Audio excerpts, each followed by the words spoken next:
Mesdames et messieurs, bonsoir. La République du Soudan est traversée pendant plusieurs années par une guerre aux conséquences énormes et a causé beaucoup de dégâts.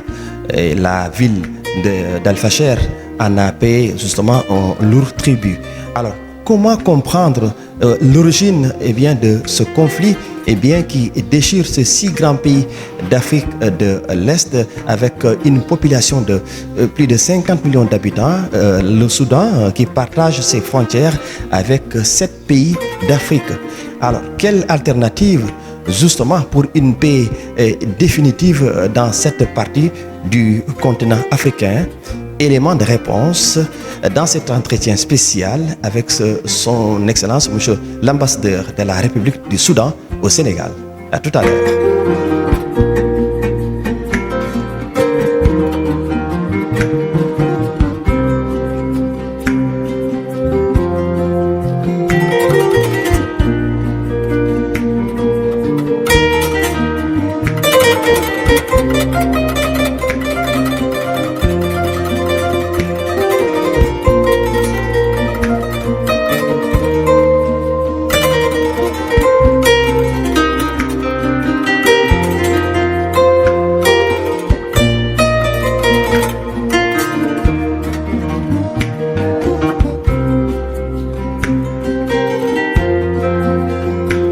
Monsieur Abdelghani Al-Naim Awadel Karim Abdallah, bonsoir. Bonsoir, Monsieur Hadj, bienvenue. Merci. Vous êtes l'ambassadeur de la République du Soudan au Sénégal. Excellence, pouvez-vous revenir un peu sur l'historique des relations entre les deux pays, le Soudan et le Sénégal? Le Soudan et le Sénégal, ils ont des relations étroites. Je peux même depuis l'histoire. C'est une relation historique, spirituelle et même des relations de sang. Parce qu'on a des tribus en commun. Nous avons toujours gardé de bonnes relations post-indépendance depuis 1960, quand le Sénégal a pris son indépendance. Et nous avons des relations bilatérales que des relations régionales et multilatérales. Dans plusieurs domaines, maintenant, on a des relations au niveau économique, au niveau culturel et aussi coopération, comme j'ai dit, au niveau d'organisations régionales et internationales. Nous avons bien sûr des intérêts communs. Nous avons des ambitions aussi communes. On est tous les Africains, la religion aussi réunie, le Soudan et le Sénégal. Et le Sénégal à l'ouest et nous sommes à l'est. Oui, on est 2 pays très importants pour l'intégration africaine. Et comme j'ai dit, on a les mêmes ambitions de la souveraineté, de l'indépendance, de la vérité. Et ça, c'est ce qui nous réunit avec nos frères ici du Sénégal. Voilà, donc parlons à présent, Excellence, de la situation qui prévaut dans votre pays, le Soudan, pendant plusieurs années. Alors, comment comprendre ce qui se passe, n'est-ce pas, au Soudan, cette guerre qui vraiment a fait beaucoup de dégâts? Quelle est l'origine vraiment de ce conflit? Comme vous savez que le Soudan, comme beaucoup de pays africains et en voie de développement, ils ont des grands défis après l'indépendance. Parce que surtout, beaucoup de temps passé, le gouvernement, toujours c'était des gouvernements de l'extérieur.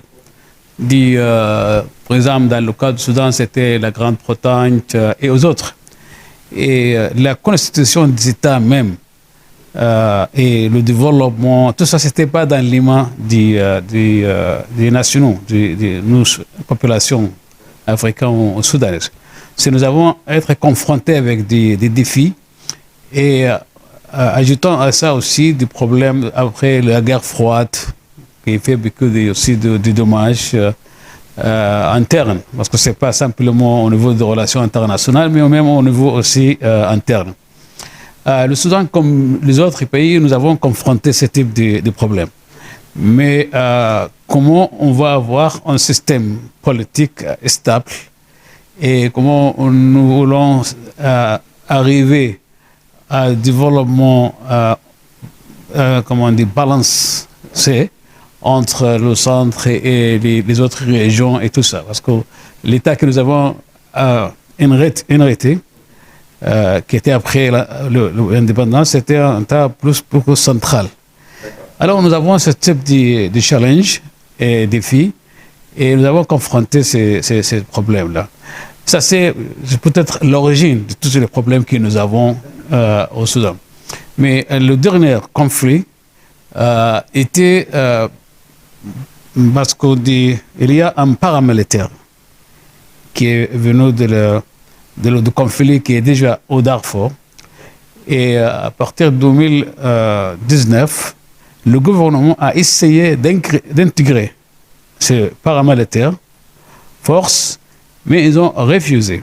Et ils ont essayé de faire un coup d'État qui a échoué. C'est les FSR que vous dites?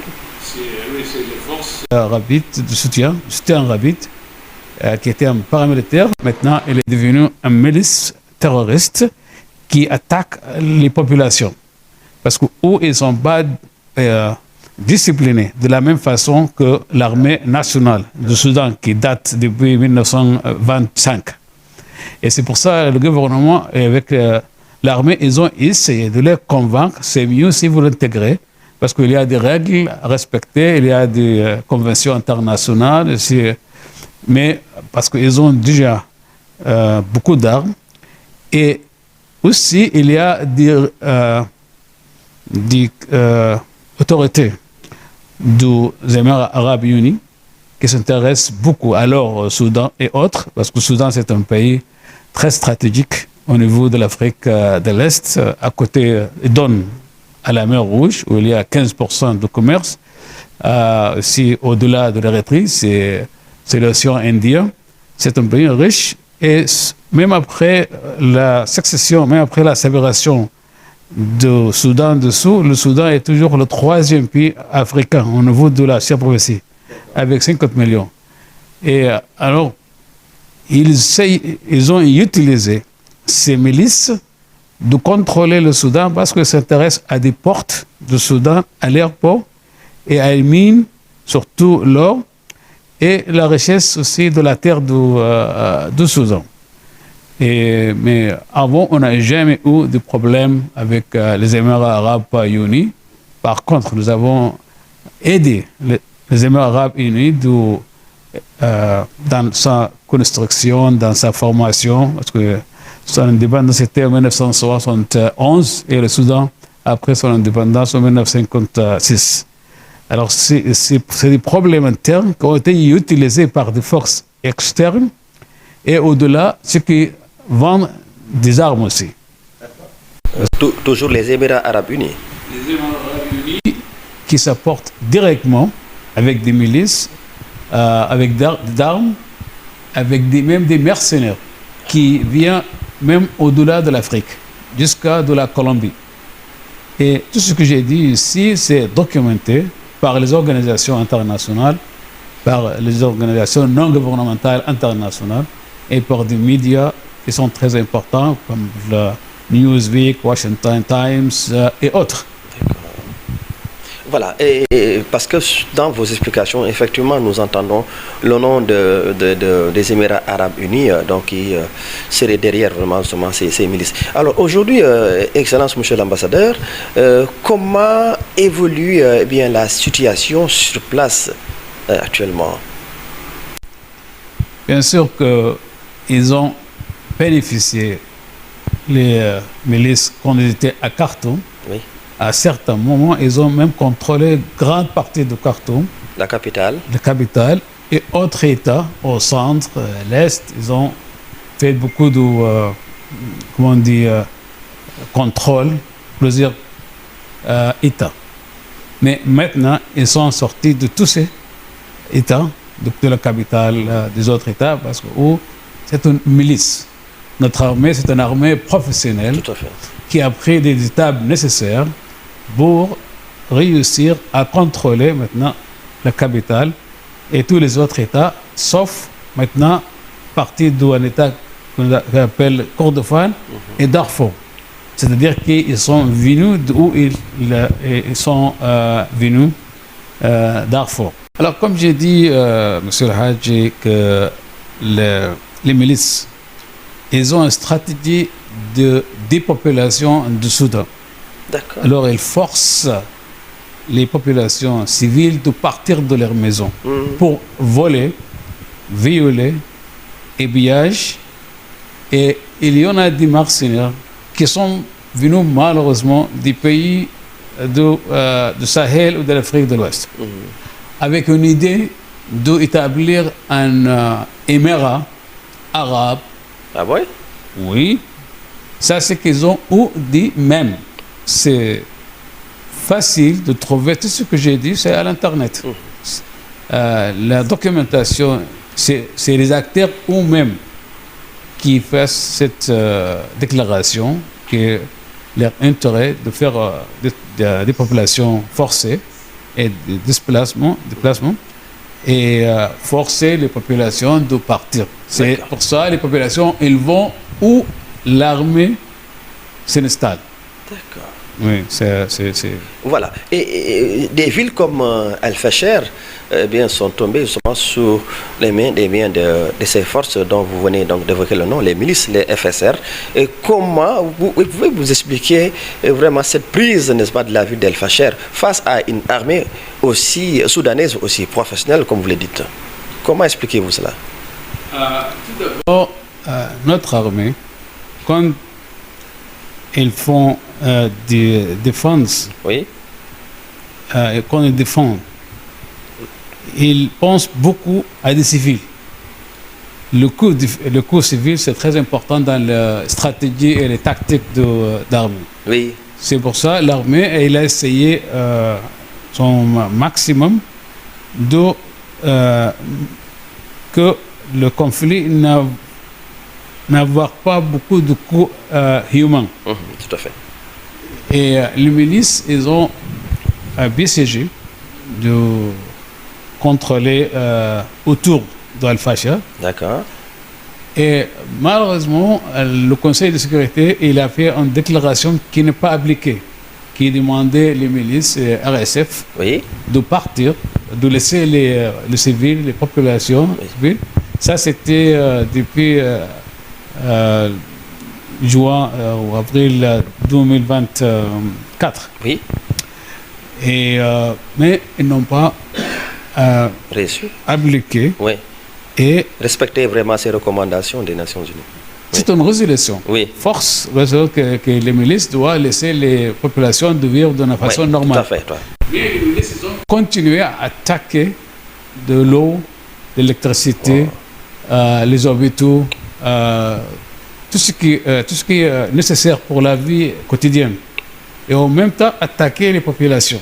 D'accord. Et même ceux qui sont sortis pour aller au camp de déplacés, ils ont attaqué là-bas et attaqué les populations. Et à certains moments, notre armée a constaté qu'il y a même des ingérences d'autres forces, des avions et autres qui viennent de l'extérieur du Soudan. Ah, ils sont appuyés par ces forces. Oui, oui. C'est pour ça que l'armée a décidé de sortir de la ville.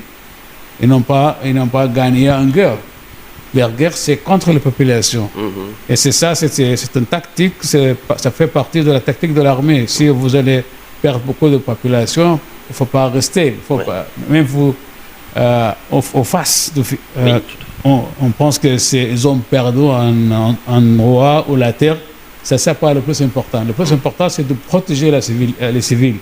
Parce que c'est le rôle de l'armée, protéger la population. Pas agir en façon simplement militaire, entre parenthèses. Mais malheureusement, après que les milices contrôlaient la ville d'Al-Fasher, Oui. ils ont commis un génocide. Oui, justement. Il y a eu beaucoup de tueries. On parle, n'est-ce pas, de milliers de morts, de blessés, de déplacés. Ça, c'est documenté. On voit. Et le monde, malheureusement, regarde. C'est un échec international. Ce n'est pas simplement un problème soudanais, parce que la paix collective des États d'après la Charte des Nations Unies. Oui. S'il y a quelque chose comme ça, on attend de 2024 Oui. jusqu'à 2025 où on voit avec des satellites qu'il y a une milice qui n'est pas de moyens. Et le monde, et surtout le Conseil de sécurité et les autres, ils savent d'où les armes viennent.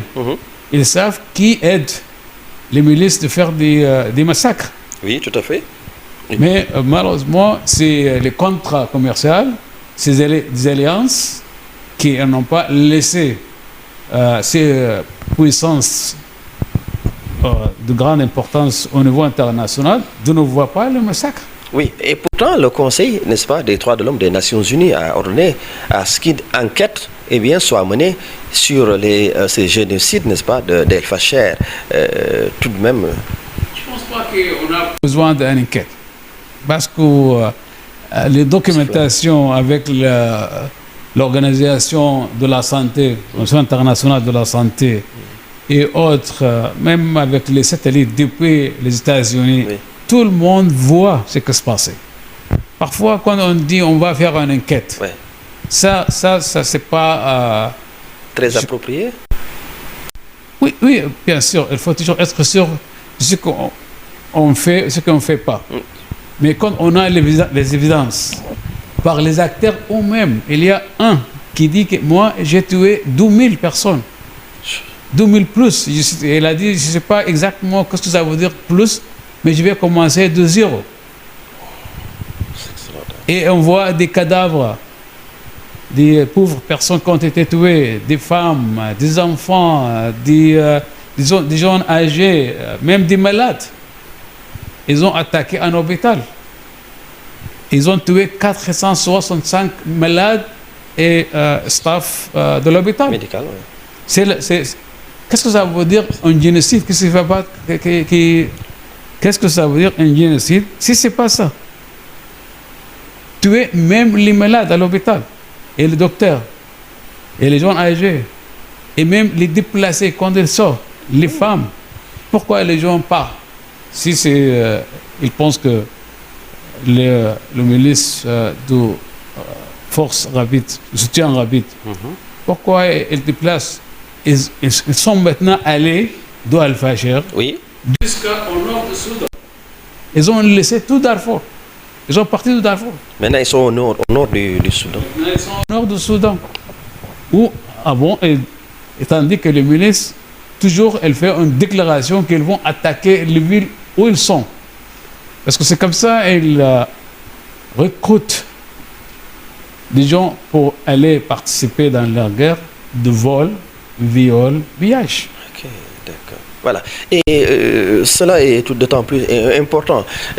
Excellence, le Soudan est pays membre de l'Union africaine. Aujourd'hui, cette organisation continentale, comment jugez-vous son attitude justement face à ce conflit soudanais? Le Soudan n'est pas simplement un membre, mais un fondateur de l'organisation avant africaine et puis après l'Union africaine. Tout à fait. Et le Soudan joue un rôle très important au niveau de l'Afrique, surtout en supportant les mouvements de libération africains. De tous les mouvements africains, le Soudan a sa portée. Et bien sûr, on est content avec le fait que l'Union africaine elle est toujours avec l'unité, la souveraineté de l'État du Soudan. Ça, c'est quelque chose que nous apprécions. Mais nous attendons beaucoup plus. Il faut que l'Union africaine, si les autres pays hors de l'Afrique, ils viennent pour proposer des solutions, il faut que l'Union africaine fait beaucoup plus que ça. Il faut qu'elle fasse la coordination avec les autres acteurs qui sont intéressés au Soudan. Nous pensons qu'il y a beaucoup d'efforts nécessaires que l'Union africaine peut faire. Tout à fait. Il y a toujours des places parce que c'est notre organisation régionale. Absolument. Et on doit se retrouver de trouver des solutions africaines pour des problèmes africains. Tout à fait. Parce que quand on parle de l'intégration africaine, de la souveraineté africaine, mais qui va faire pour nous l'intégration et garder la souveraineté, l'indépendance? Tout à fait. On doit nous-mêmes faire ça. Les autres, nous apprécions. Mais la réalité, chacun pense à nos problèmes avec l'Inde, avec l'idée de ses intérêts, pas l'intérêt de la population. Ça, c'est la réalité qu'on dit. L'Afrique a souffert beaucoup. Le conflit, c'est pas simple, même au Soudan, il y a d'autres conflits, malheureusement. Ouais. Alors, il faut que l'Union africaine fait de plus en plus, je pense. Oui. Ça, alors, les pays voisins du Soudan, n'est-ce pas, qui partagent, n'est-ce pas, une frontière commune avec votre pays, ils sont assez nombreux, il y en a 7. Et je sais aussi comment voyez-vous justement leur opposition, justement, parce que je sais qu'il y a énormément de populations déplacées, des réfugiés, justement. Oui, merci pour la question, parce que c'est une opportunité pour moi de dire au nom de mon gouvernement et la population du Soudan, nous disons merci pour recevoir des réfugiés soudanais qui sont partis dans les pays voisins. Tous, je pense, les pays voisins, ils ont, comme nous avons toujours fait au Soudan aussi, le Soudan, c'est un pays aussi qui accepte beaucoup de réfugiés. Même jusqu'à maintenant, on a 750 000 réfugiés d'autres pays. Mais nous exprimons notre gratitude pour les pays voisins pour recevoir la population de Soudan. Et ils ont même essayé de faire un effort de trouver une solution. Oui. Et je pense par exemple aussi au-delà des voisins directs, on a l'Arabie Saoudite qui a essayé depuis le commencement de la guerre de trouver une solution, surtout au niveau humanitaire. Ouais. Et la guerre a commencé en avril. En mai, nous avons signé un accord. Oui, l'accord a été fait. Pour essayer de faciliter le passage de l'aide humanitaire et aussi demander des mercenaires de sortir des maisons des civils. Oui. Mais malheureusement, ils n'ont pas appliqué l'accord. Oui, c'est ça. J'allais même vous poser la question parce que l'acheminement de l'aide humanitaire demeure assez problématique. La situation aussi dans les camps, c'est assez préoccupant. Comment régler tout cela? Parce qu'il faut trouver une solution. Comme j'ai dit, le Soudan est un pays vraiment riche, surtout en ce qui concerne l'alimentation. Oui. Parce qu'on a 3 rivières qui continuent toute l'année, plusieurs droits de production, beaucoup de projets. Mais il y en a qui s'intéressent à garder des gens dans des camps. Oui, parce que comme ça, ils vont recruter des soldats pour des milices et autres. Et il y a même aussi des intérêts au-delà. Mais ça, quelque chose, peut-être, on peut discuter autrement. Oui. Mais en ce qui concerne la réalité d'aujourd'hui, c'est notre responsabilité en tant que gouvernement soudanais de faciliter de l'aide humanitaire. Parce que donner l'alimentation, donner la nourriture, ça, c'est la responsabilité du gouvernement du Soudan. C'est pour ça qu'on fait notre maximum. Nous avons un département qui a la responsabilité de faciliter, donner les visas, accompagner les organisations non gouvernementales. Oui. Mais encore, c'est les milices, et ça c'est documenté aussi avec parce qu'ils n'ont pas des moyens de production. D'accord. Alors ils attaquent des organisations non gouvernementales, ils prennent des biens, ils prennent des choses, et ils ne laissent pas que l'aide passe. Mais nous avons même accepté que l'aide peut venir vers Tchad, les pays voisins, et autres. Et par exemple, maintenant, ce qui vient, nos citoyens qui sont venus d'Al-Fasher, c'est le gouvernement, c'est le peuple soudanais qui s'occupe. On a assez au Soudan, on a assez. Mais il y a aussi je peux même dire la politique de l'aide humanitaire aussi. D'accord. Excellence, peut-être c'est l'une des dernières questions. Quelle alternative préconisez-vous justement pour enfin une paix définitive dans cette partie, n'est-ce pas, de l'Afrique, le Soudan?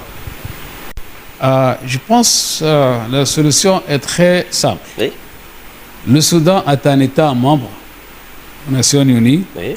et organisations internationales comme l'Union africaine, l'Organisation des pays arabes et l'Organisation des pays islamiques et autres. Tout à fait. Premièrement. Deuxièmement, le Soudan, il a un gouvernement légitime qui a été reconnu par toutes les organisations que j'ai mentionnées. Et le Soudan, il n'a qu'un armée. On a un seul armée, pas d'autres armées. C'est pour ça, chaque fois que nous attendons qu'il y ait quelqu'un qui parle de deux partis, c'est faux. C'est l'armée, c'est une milice. Il faut commencer avec ça. Alors, il faut que les milices déposent les armes. Et aussi, le comité international doit nommer ces milices comme une milice, comme une organisation terroriste.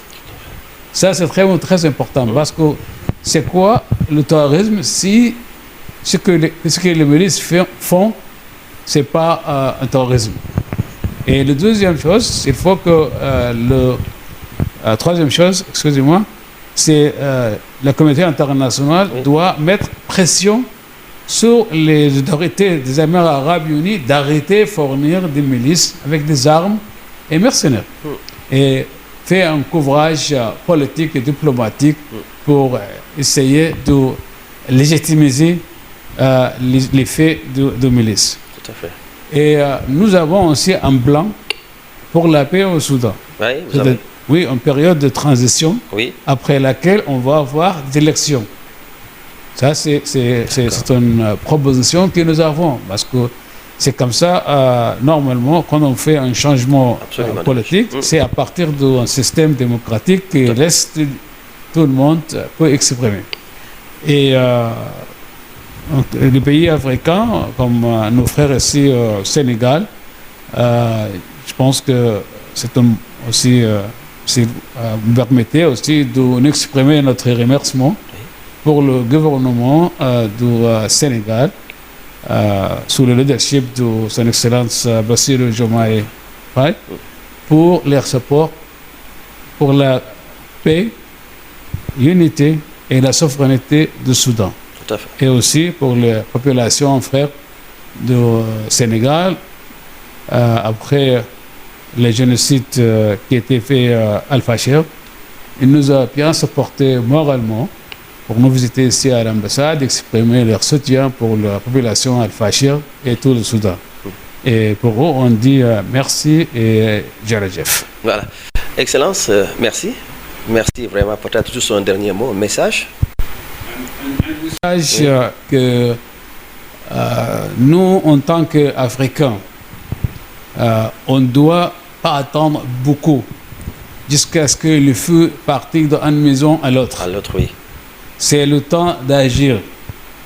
C'est le temps d'agir. Nos ressources, notre souveraineté doit garder par notre travail collectif. Nous savons beaucoup, mais c'est le temps d'agir. Et agir très, très, très vite. Parce qu'on ne sait jamais quoi le futur va nous amener. C'est ça mon message pour nous-mêmes et pour nos frères africains en façon générale. Merci beaucoup, monsieur l'ambassadeur, monsieur Abdel Ghani Al-Neim Abdel Karim Abdallah. Je rappelle que vous êtes l'ambassadeur, n'est-ce pas, de la République du Soudan au Sénégal. Mesdames et messieurs, on se donne rendez-vous dans un nouveau numéro de dans l'entretien spécial, n'est-ce pas, spécialement consacré effectivement aux ambassadeurs et corps diplomatiques accrédités à Dakar. Au revoir.